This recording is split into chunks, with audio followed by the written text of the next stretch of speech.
of you heard and as many of you seen, we are the Harrisburg Palestine Coalition. You can follow us on Facebook, on Instagram. We are very active on there, especially now, and you know, through all the protests, we will let you guys know whenever new events come, and feel free to reach out and volunteer, and we will have Elisa talk more about it after. So I didn't come here prepared today with this speech, because I feel as though we all know, we all see, we all hear, and it's very saddening to me that we have to repeat ourselves. And today's day number 42 of the Palestinian genocide in Gaza. You are all part of the millions upon millions of people from all walks of life here today and around the world. And you are standing up against the injustice and ethnic cleansing of the Palestinian people and children of Gaza. I want to say the words of Linda Sarsour, who is a Palestinian activist. Many of you know her. If you don't, she's an amazing, amazing person. She often states the beginning of her speech is with, "They cannot ignore the black, the brown, the white, the Muslim, the Christian, the Jewish, and the people of no faith that are coming out here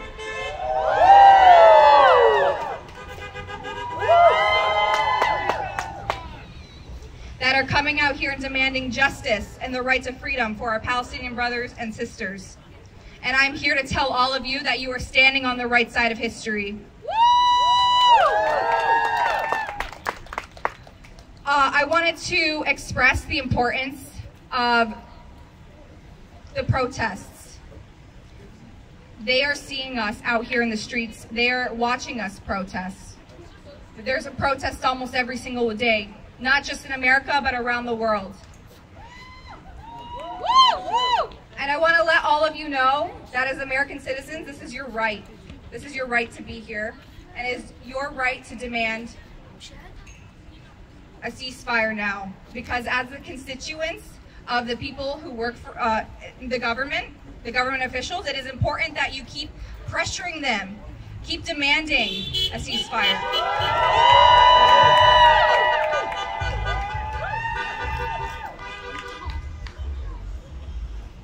Continue to pressure them, continue to email them, continue to call them. Their phones, they say their phones are off the hook. Yeah, keep it that way. They have to cut their lines off because we keep calling and we keep demanding a change. So I want you guys to continue. A gentleman who is here with us today, he came up and told me that he just came from Fetterman's office over there. And he said that he sees that it's very impactful when we actually take the time to go visit these offices. So anytime that you have free during the weeks and you want to demand some sort of change, because Fetterman is not representing us right now, and we all know that and we all see that. Shame! Shame! Shame! So it's important for us as his constituents, the ones who voted for him, that we, the people, demand a change. We demand a ceasefire. Woo! And that's the message I kind of want to bring today in light of everything, is keep expressing the importance of this matter. Keep pressuring your government officials, because they see us, they hear us, and we're not going to go away until we see this justice, we see a ceasefire. Woo! Ceasefire now! Ceasefire now! Ceasefire now! Ceasefire now! We the people have power. Okay, they might work for the government, but we need to show up and we need to continue showing up in numbers, because the people have power too. We need our voices to continue to be heard. So keep pressuring your government officials, keep demanding a ceasefire, don't stop. Thank you. And free Palestine! Free Palestine!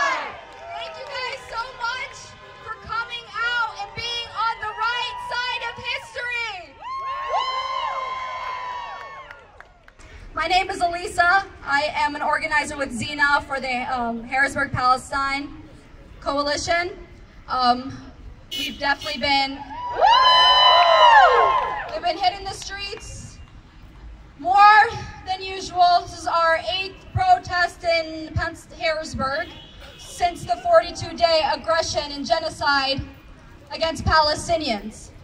And before I go in deep, what she said about your voices, no peace for our elected officials. They don't get peace, because if we don't get justice, no peace. Bombard them, call them, email them, show up to their offices. When they're eating dinner, go up to them. Why should they get peace when they are supporting a genocide against the Palestinian people? Our voices are so important because, like she said, the power is in the people in the streets that are marching for change. It's 2023, and this is the most well-documented genocide in history. We've been seeing these children in pieces. We've been seeing these parents mourning. We've been seeing these residential buildings being blown to nothing. Residential buildings, hospitals, mosques, churches, ambulances. There is no stop for the oppressors, because what do they want? They want our land. They want to silence the Palestinian voices. They want to completely erase us. But I stand before you, a proud Palestinian American, and I tell you I refuse to be silent.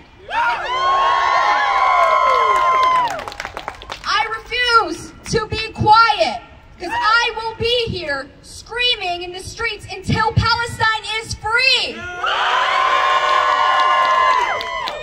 I look around at everyone, I see such a diverse group of people.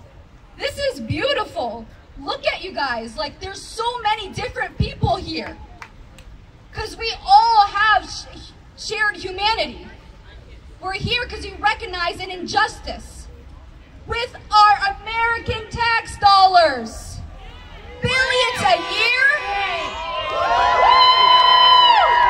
Billions a year going to Israel, not going to you guys, not the American citizens of this country, no.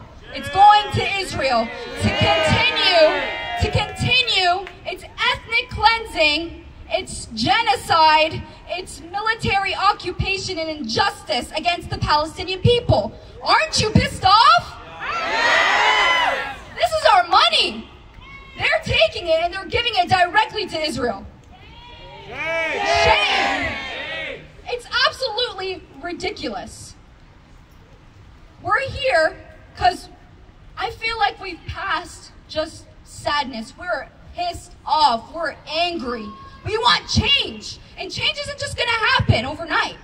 We have to be here. We have to push them every single day because they're counting on you to forget. They're counting on you to quiet down. Oh, after a couple weeks, they're going to just move on and forget about it. We will never forget. Come November, we'll remember.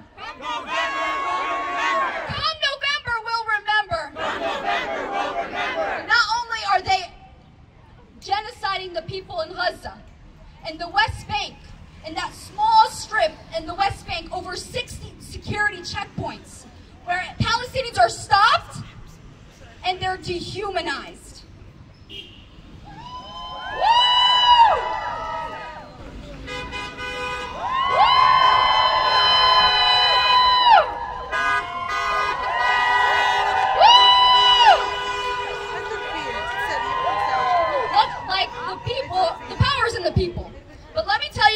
I said at the last protest. Briefly, if my time in Palestine this summer, where I visited my beautiful family home, my grandparents and my uncles and my aunts and my baby cousins, I have 8 under 8 years old, like that's crazy.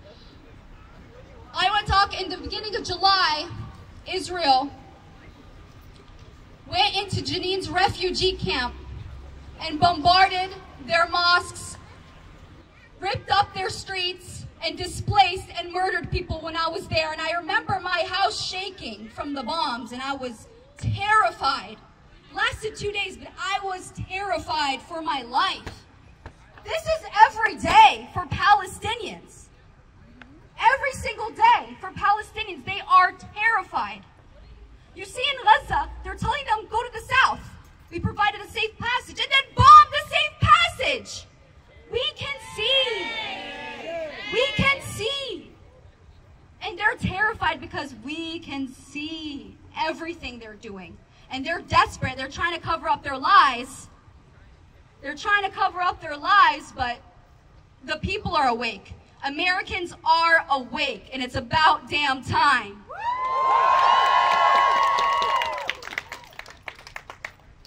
Over 6,000 children, have been murdered by Israel. Over 12,000 Palestinians in total have been murdered. I provide you with these numbers, but they're not numbers. They're human beings. Each person has a story. Each person has a hope for the future. One person wanted to be a doctor. Well, at the age of 5, she was murdered by Israel. She can't be a doctor anymore. And it's so important because Palestinians in Gaza, as they're being murdered, they are asking, share our stories, we are not numbers. They want to be seen as humans because Israel does not treat them as such.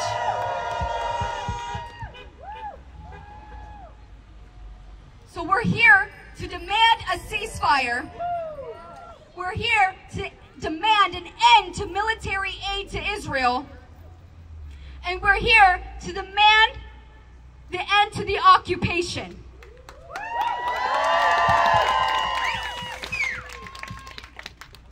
Don't stop. Keep it going. It's been 42 days of this hell. It's been 42 days of this genocide that we are seeing on our phones. We cannot stop. We need you guys in the streets in Harrisburg. I'm a born and raised Harrisburgian, I don't know what you all call it, but born and raised in Harrisburg.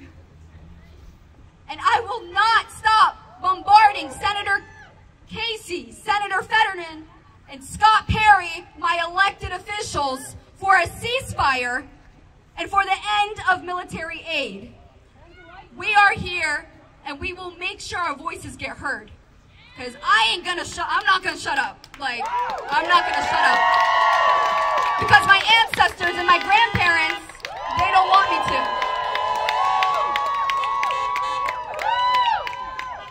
And I'm just gonna say, this is a humanitarian issue. Palestinian Muslims, Christians, and Jews are being persecuted and belittled and dehumanized. They want to make this a religious issue, but Americans are awake, and we can see. Palestinian people deserve justice, and I'm asking you guys, we hit the streets of Harrisburg again and again, and we won't stop until Palestine is free. Free, free Palestine! Free, free Palestine! Free, free Palestine! Free, free Palestine! Free, free Palestine! Free, free Palestine! Free, free Palestine! Free, free Palestine! Hello everyone, Assalamu alaikum. My name is Anissa Muqtadir and I am from the Lehigh Valley. All my Lehigh Valley people, can I hear you? That's right. So I am up here as an ally. I am an African-American woman and a human rights activist focusing primarily on Palestinian rights, Black Lives Matter, and women's rights. And I'm standing up here as an ally. And I want to tell you guys a little bit about allyship and what that means. So I come from a very big household that is built in anti-Zionism, that is built on anti-racism. Both of my parents have been through the civil rights movement. My father is 83, my father's 84, and my mother is 73. And they have seen it all. My father has had experiences that when I listen to him, I can't even believe that it's true. but I wanted to come up here and discuss with you that we talked about that we are at the 42-day mark. I want people to listen for a little bit and understand that I'm going to take you through Islam's perspective. We have 5 daily prayers that we have to pray. In 42 days, the Palestinians have prayed 6 daily prayers. And every single day they pray a funeral prayer, if not multiple, 6, 7, 8, 9, 10 mandatory prayers as funerals for the lives lost. We need to be aware of that. And over the last 75 years, it has been 6, 7, 8 daily prayers consistently. So I stand here as an ally to tell you that you should be listening to the Palestinians. You should be listening and not assuming that you have the knowledge. I have stood in committee meetings and listened to our elected officials look at us and say, no, you are wrong. No, you're on the wrong side of history. You don't understand. I met a Palestinian in Israel once and they never complained about this. That's always their go-to. I met someone once. Why do you think they can't say anything? Because it risks their lives, it risks their family lives. They're trying to make money to provide for their family. They're not going to look at you in a taxi and say, yeah, I can't stand Israel. Yeah, they're occupying my territory. Yeah, they've destroyed my family. They're not going to say that to you. But we have watched politicians look at us and say things to the effect of, you're wrong. And they do not know the history at all. And in the last 42 days, we have seen schools, especially in the Lehigh Valley, recently came out that multiple schools, students have been persecuted for saying from the river to the sea. So I want you guys to scream loudly for them to hear. From the river to the sea! From the river to the sea! Palestine will be free! Palestine will be free! Because that is not a terrorist statement. In 2020, we heard the same thing, that Black Lives Matter somehow meant no one else mattered. And that was a domestic terrorist statement. These are not terrorist statements. These are telling you the truth, that our lives do matter. So I stand here as an ally to say that I am listening. One of my closest friends, she's not here with me right now. She stood with me through every single movement, and I stand with her. And I tell her that the stories of civil rights leaders, you use those because they cared, because Nelson Mandela cared, because Malcolm X cared, because Angela Davis cared. And they talked about it consistently all of the time. So we stand here and we say we care. We will not accept manipulation of religion, manipulation of history. We do not accept the lies that they are trying to feed us. Because guess what? The real journalism has died through the TVs, but it hasn't died through social media. There's poison in social media, but we have brought real news. We have brought what is actually going on. It doesn't matter if we're shadow banned. It doesn't matter if we're censored. We will always find a way.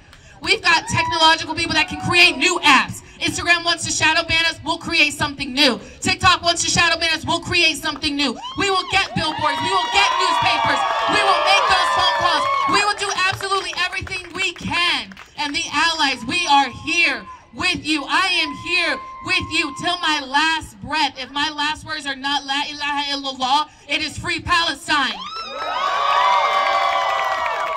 So never let anyone tell you that you are wrong. You are on the right side of history, because guess what? When Martin Luther King Jr. died, he was one of the most hated people in the world, in the United States. He was on a list for the FBI's most wanted. He was hated, and now they celebrate him. And they post these quotes as if he wouldn't have been on our side next to us, standing here with us. When Malcolm X died, he was one of the most hated. When Nelson Mandela died, they celebrated him as if they were not a part of the scheme of apartheid to put him where he was for 27 years. So you're on the right side of history. Because guess what? Politicians are performative. Academics are performative. In 2020, it was popular to say Black Lives Matter because the progressives were doing it. Now the progressives are saying we don't want to free Palestine, so they're saying we agree with you. They're all performative. But each and every one of you that are here, you're not. You're standing up for the right things. Allies, listen to the Palestinians. Ask them for what they need from you. They dedicate their time to you. You ask them what they need from you. And we are tired, but guess what? They are banking on us being tired. 42 days in, we're tired, but there's people dying. So crack a Celsius, get a cup of coffee, because we're not going to stop. Free, free Palestine! Free, free Palestine! From the river to the sea! From the river to the sea! Palestine will be free! Palestine will be free! Thank you. Assalamu alaikum wa rahmatullahi wa barakatuh. Peace be upon you all. And yes, it is peace. That's what we're asking for. And that is the greeting of Islam. And it is just like Christianity and Judaism. That's what we're asking, is peace. No religion allowed to kill the other religion, period. None. None of those three. However, I have seen myself on TV, on their own TV, on Israeli TV, one of their politicians saying the following: there are 6.5 billion people in the world, make God angry every second of their life, and they need to be killed. He is calling, in other words, to commit genocide around the world by killing 6.5 billion. And he has the audacity to actually name those countries and religions. And he included the Christians in that. He goes like Japan, Chinese, Christians, and he wants to kill them all. Muslims. So who's the terrorist now? The terrorists that want to kill the entire world, or the people who are defending their land? Now, this is not just about Palestine. This is not just about Palestine. This march is about our rights as American citizens. There are bills in the works to silence actually a movement like these behind closed doors. And you know what's coming next. What's coming next? You cannot protest for anything, not just Palestine. That's what they're cooking, so they can do as they please.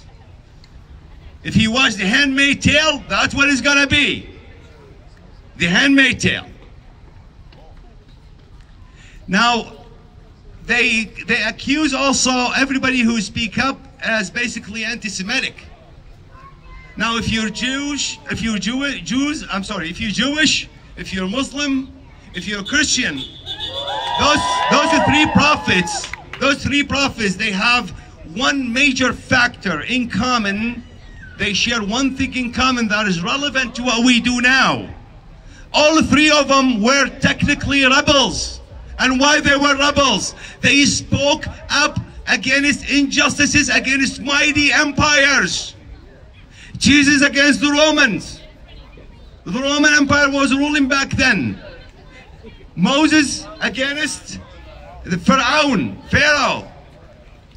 And Muhammad, peace be upon them all, against his own tribe.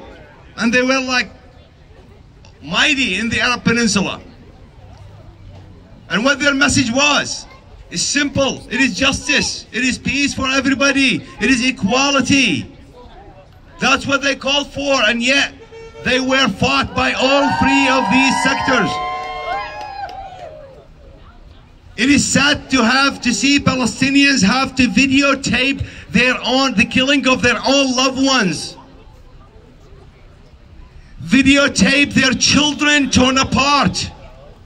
Their family members, to prove to the world they are being killed. And Israel expect everybody to believe them just by telling us. They haven't showed a shred of evidence of what they accusing the Palestinians that did to them. Not a single shred of evidence. And whatever they provided, they pulled back. Or it was debunked. And the problem with our country is the corporate media. The corporate media is like they are all in agreement on this issue. They just want to keep American people in the dark. Just like what they did before. They kept them in the dark for the actual reason behind Iraq war. They kept them in the dark about many other wars that we fought. And what for? It's for money. It's for money, plain and simple. That is trillions of cubical feet of gas reserve beneath Gaza. In the southwest part of Gaza, to be specific. And they want that. They want the gas. So the only solution to them is what? Kill everybody there. And And Biden refused to answer a question about killing children. He said, I cannot verify. Really? All the world can verify and you can't? All we asking is use the same standards. You brought charges against Putin for committing crimes against the civilian population in Ukraine. And rightly so. Why not Israel? Why not Israel too? Or they have different law they follow. They don't follow any law actually at all. They really don't. They do whatever the hell they want. And they get away with it so far. But now everybody is waking up. I mean, not everybody, at least many people are waking up. There will be a day where everybody is waking up to their lives. There will be a day that will waken up every single person in this world to their conspiracy. Again, it's 2.5 million. But you know what? The 2.5 million, they should walk tall and proud, and they are. Because two mighty powers in the world that could not actually access the little area for a month. That is faith. That is resilience. That is fortitude. That's what they taught the world. They taught the world how to be that, how to be brave, how to be courageous, how to stand by your principles and your faith, how you defend it. So they are not terrorists for defending their land. They called Nelson Mandela also terrorist America in the 80s. Was he terrorist? No. The South African nation, their government came out and said what is happening in Palestine is far exceeding what the apartheid South Africa done to the South African indigenous. Matter of fact, per capita, they killed within a month more than per capita what happened in Iraq. 2.4 million people killed. So they lost even greater than Iraq within a month. Within just a month. Use your vote. Show them that you can take them down. And you can. I'm not trying to tell you how to vote, but we should just break the cycle. Enough with Democrat and Republican, and choose somebody who is not owned by corporates, not owned by lobbyists, not owned by AIPAC. Because that's what AIPAC is doing, is purchasing everybody. Everybody is under the take. Everybody. And you are here from different backgrounds. Christians, Muslims, black, white, maybe some Hispanics too. So humanity, the issue here is a humanitarian. As a humanitarian is not religious. So we all standing here for a humanitarian reason because it's a humanitarian crisis and it's created by man. They call it evacuation. You evacuate when your house on fire by accident. You evacuate when you have earthquake. You evacuate when you have flood. This is forced migration for the second time. In 1948 happened and now it happened again. And they're taking their land from them once again. And in that spirit, in our thousands, in our millions, we are all Palestinians. In our thousands, in our millions, we are all Palestinians. In our thousands, in our millions, we are all Palestinians. Thank you very much for coming, everybody.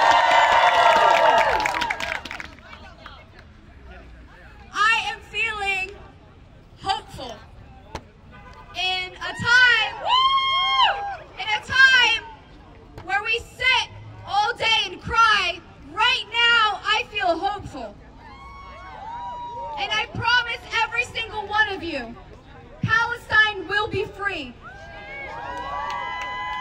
And the millions of Palestinian refugees will come home. Inshallah.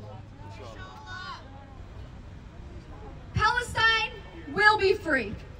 And I mean this because I stand before you hopeful.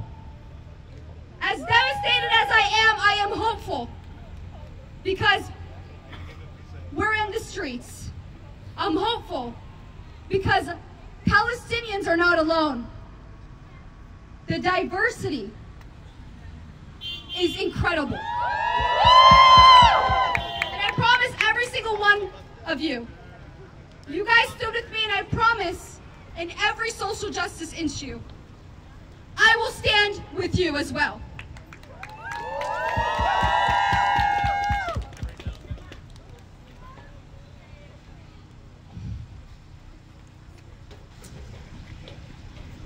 Today in Jenin, my mother's city, they went to the Jenin refugee camp and bulldozed the roads.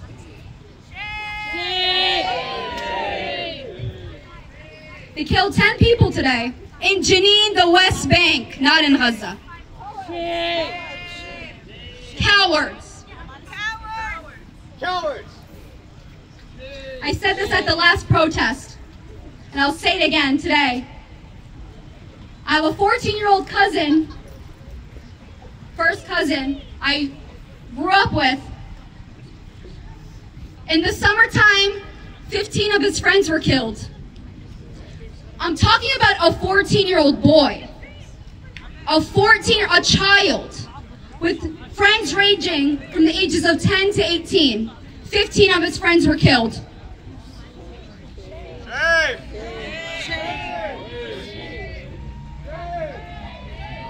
This summer, as he heard and saw the list of his friends that were killed, I had to hold him back from going to the streets and fighting. I had to hold a 14-year-old boy, lock him in his room so he wouldn't go out and die and become a martyr. My baby cousin. And I tell you because his story is important. Every single story is important. To hold back a child who said, I would rather die than let them dehumanize my people any longer. To let them keep slaughtering our women and children any longer. A 14-year-old boy would rather die for his people. And that changes you.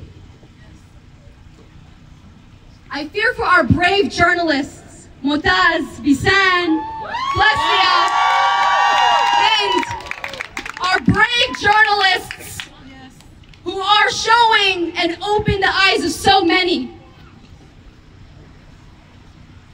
They're killing off our journalists, but it's too late.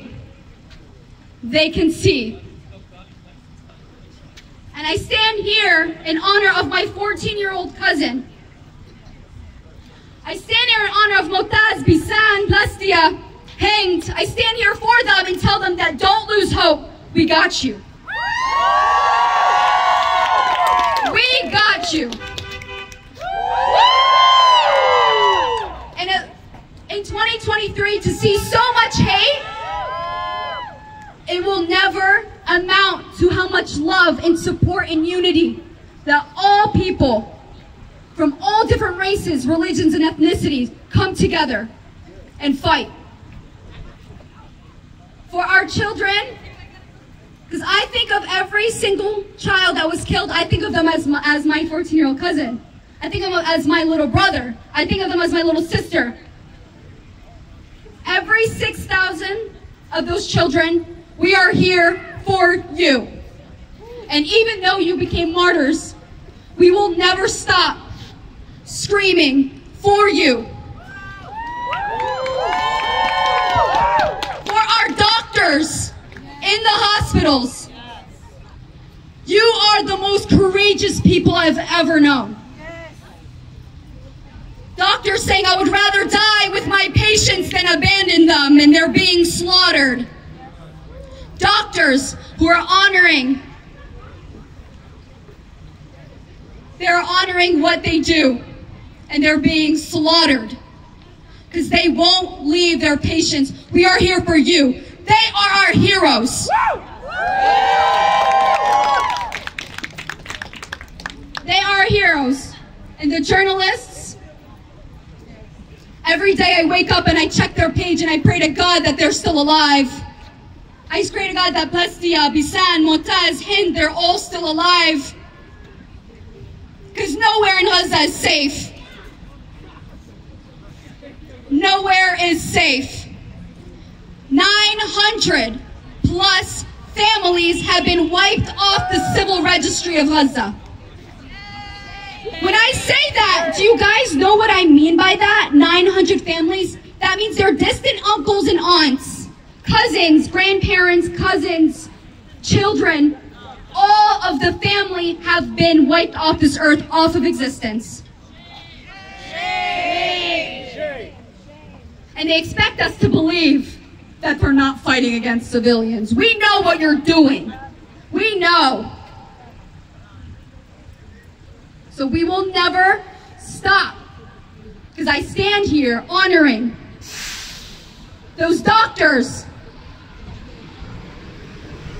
those mothers who have lost their children, those fathers who are digging through the rubble for their children. Our journalists, I stand for them here because we amplify their voice. They're not talking in Arabic, their native language. They're talking in English. We know exactly why. Because the West is not listening to them. And they're talking in a language that isn't even theirs. We know why. And we're here to amplify their voices every day.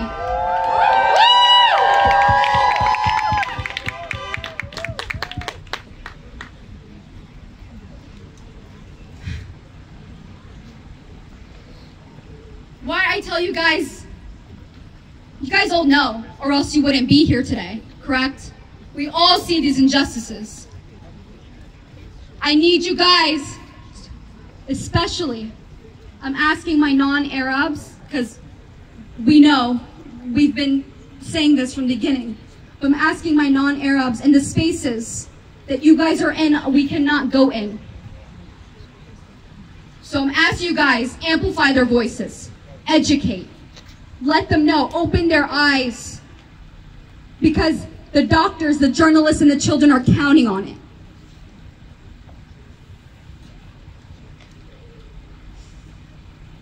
They are shutting down and doing actions all over the country for Palestine. And I want to thank my Jewish Americans that have been on the front lines, who are the front lines of our movements, who put their bodies between us and the police, put their bodies between them, us, and our senator and elected officials. I thank you guys, because without you, this would look a lot more different as well. So thank you all, every single one of you, for being here. And I ask you guys, from Harrisburg, Lehigh Valley, Scranton, and Allentown, we're at the capital of Pennsylvania. And I want our numbers to tenfold.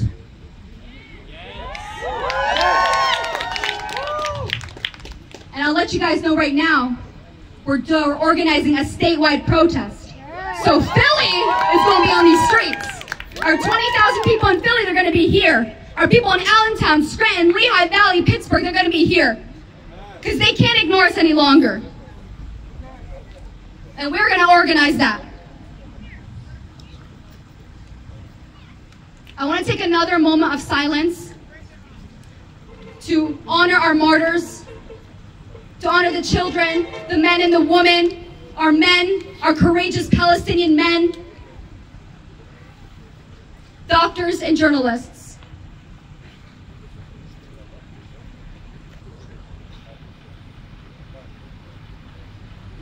The people united will never be defeated. The people united will never be defeated. Great job coming out tonight, everyone.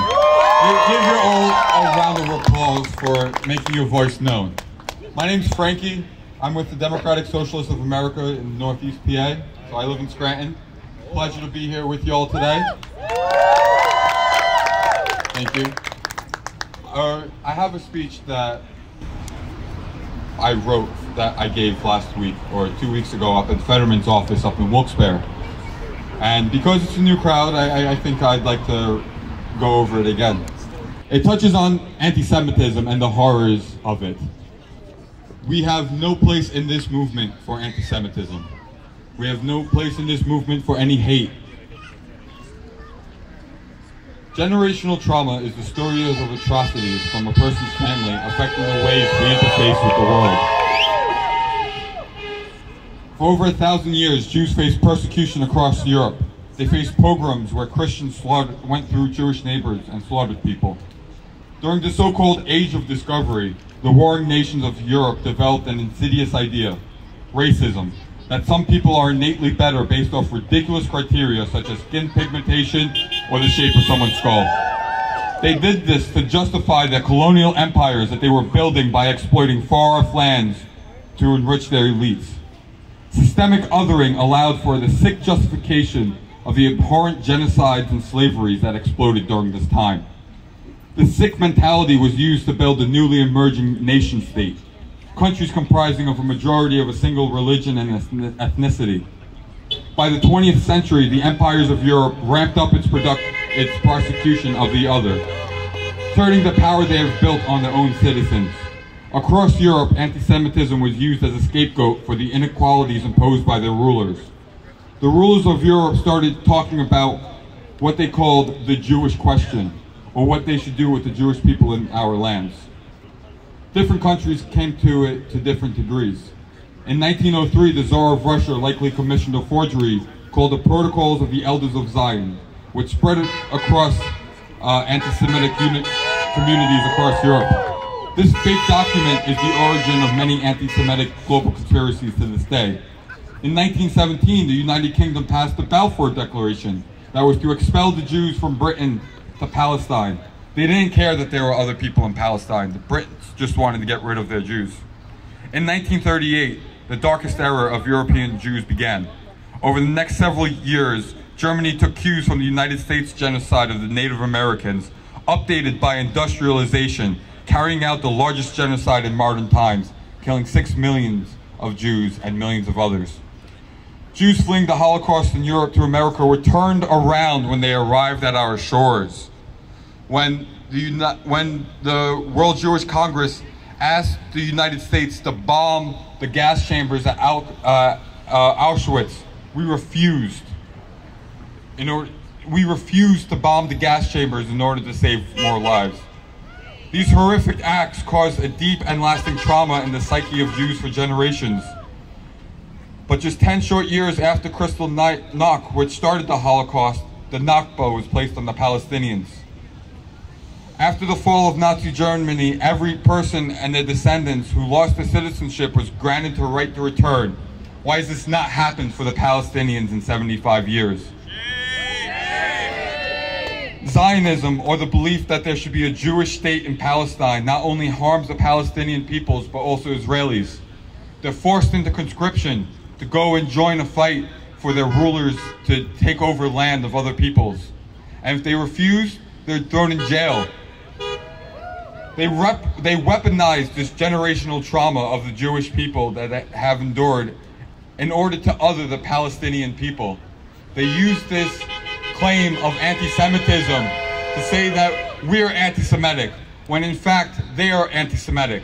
They're hurting not only the Palestinian people, but also Jewish people. I'd like to point out that there was a recent study that came out this week, a survey. 50% of American Jews under the age of 35 stand with Palestine. They have taken the front line in this battle.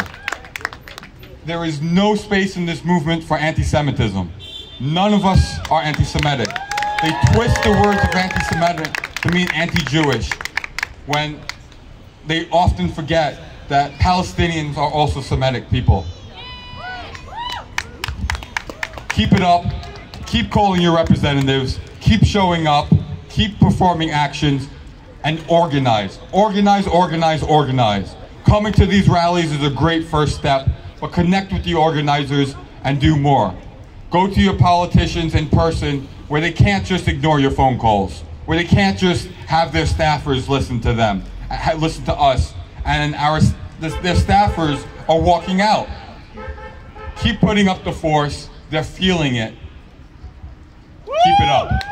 From the river to the sea,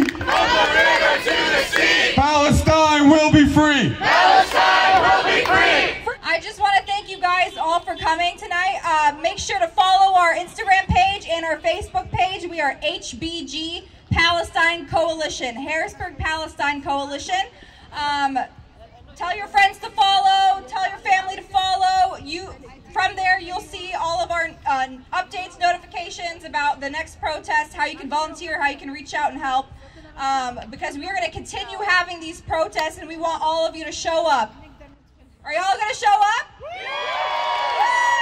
Free, free Palestine! Free, free Palestine! Free, free Palestine! Free, free Palestine! If you guys have any questions or want to volunteer or get connected, come to me and come to Zena. We got you. Thank you guys so much. Woo! Hello, I want to say one more thing. So we're shutting it down, right? But that means it is imperative that we must continue to boycott Starbucks, McDonald's, Burger King. There's an app you can use. They can post it on their Instagram. If you don't follow them already, you should. But this app is cool because you can just type in whatever restaurant brand and it will tell you right then and there if they support the Israeli occupation. So yes, boycott, boycott, boycott. It is very and Black Friday as well. Because every penny and every nickel, no, absolutely not. So, not another nickel, not another dime, right? All right, thank you so much. Be safe. Thank you, thank you, thank you.